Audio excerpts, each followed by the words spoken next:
There are a lot of different IRA types. Traditional, simple. We know there's certainly a lot of them with different contribution limits, but what most people don't know is that all IRAs are trusts. Now this is very important as we move into self-control and using ira-llcs to know that we need to be able to understand trusts and to abide by the laws and the rules of a trust. All these different parts, we'll go through them.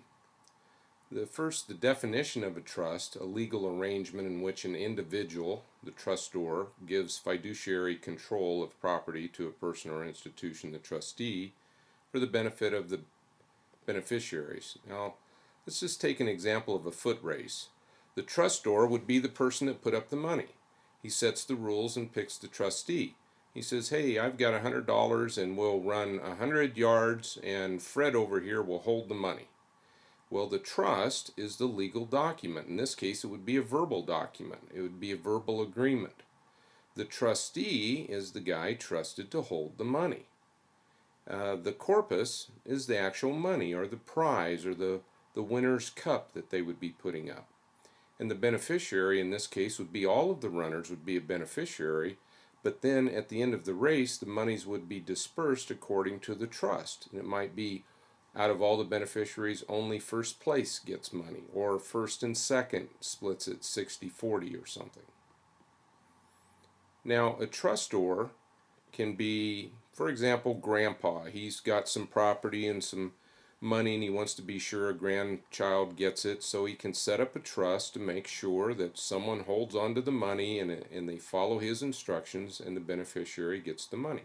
Or maybe a wealthy donor wants to leave money for his college, but in our case with the IRA, it will be the government that will be the trustor. The corpus is the money, what the trustor puts into the trust. Now it can be money, it can be property, it could be intellectual rights, whatever. The use of that corpus is governed by the trust, depending on what the trust says, whether or not it's used or sold or held or can never be sold. The trustee is very important. They have to be trusted to hang on to the money and the corpus, and they also must be trusted to follow the trust laws. Make sure that the trustor's wishes are followed. They have to report to the trustor, to the beneficiary, and in some cases they invest the corpus or the money or manage the property that's in the corpus according to the rules of the trust. The beneficiary is fairly self-explanatory. They benefit, hence the name. They're named in the trust and they get the benefits according to the trust. Now the trust is the legal document spelling out the terms. It'll have the name and the trustee, the beneficiary, the corpus, what's being put into it, and how all of it works together, the rules and requirements for everyone. So the trust document is the most important. That's why it's a little larger here, because it has all the rules and it must be followed by the trustee and the beneficiary. Very important for us dealing with IRAs to know what the rules are in the trust. Very important. Now let's take Little Billy Trust, a little family trust here. Uncle Warbucks is the trustor. He's got a vacation home and $100,000, so that's the corpus. He's decided to give that to little Billy. So that's the corpus. It goes into a trust. He's picked his banker to be the trustee to watch over it to make sure little Billy gets it, and then little Billy is the beneficiary. Now, little Billy's trust has some laws, and that's what's in the trust. And in this case, we've said he gets half the money when he turns 18, and he gets half of it at 25, and instructions to the trustee are it can be invested in any stock or savings bond, but no tobacco company. See, the trustor can put those kinds of terms in there. And in this case, if Billy goes to college and gets good grades, he gets some money, and then finally he gets the house when he turns 40.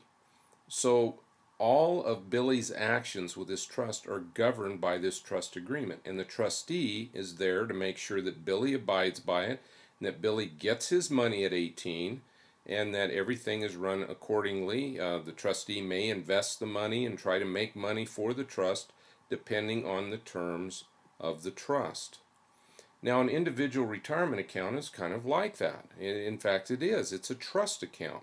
The trustor in this case is Uncle Sam or Congress, and they put together some laws saying we want you to have money to retire on, so the corpus is some of your earnings and some that you owe Uncle Sam. So Uncle Sam says, I'll wait for my taxes till later, and we'll set up a trust, and you'll have, notice, not a trustee, although they're all technically trustees, but in the terminology out in the IRA world, they call them IRA-approved custodians.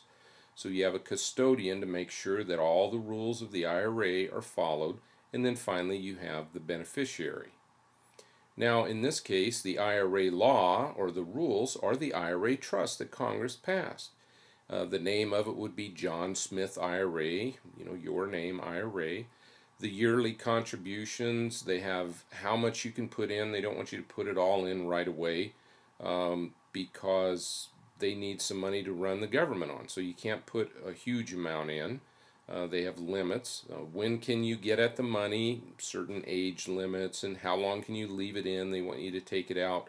You can't leave it in forever because they want their taxes out of it. What can it be invested in, and so forth. So those are the laws, the IRA laws, and the custodian is in charge of making sure those are all followed. So now we group the trust, the IRA custodian, and the corpus all together. The custodian reports to the government the contributions and withdrawals and the value and so forth. And the custodian reports to you the quarterly statements and the IRA value. And then you report to the custodian. So you have this relationship. Now, the investments of the IRA are only those approved in the trust document. And it's easier to list the ones that are disapproved. Life insurance, collectibles, prohibited parties. We'll deal with those later, but that's it. Anything else is approved. So you have property. You can buy and sell vehicles, buy and sell an airplane, or maybe be involved in buying some timber if that's what you understand, or in building a new construction or rentals, or helping a startup company get started out, or buy and sell cattle, or some types of gold and silver are allowed. But look at this other list: tax liens, hard money loans, trust deeds, joint ventures. The main thing is deal in your area of expertise. They're all okay with Congress. They said, hey, everything's fine. The trust agreement says it's okay, and you too. However, the custodian does not have to allow these investments, and they won't if they can't make money on them. They'll tell you to find another custodian, and that's what we'll do. We'll direct your own IRA investments with a self-directed custodian. That way you can handle those direct investments in the things that Congress has always allowed your IRA to invest in, as long as you obey the rules. So the next video will introduce you to a whole new way to do this, to grow your IRA through the freedom of a self-directed custodian.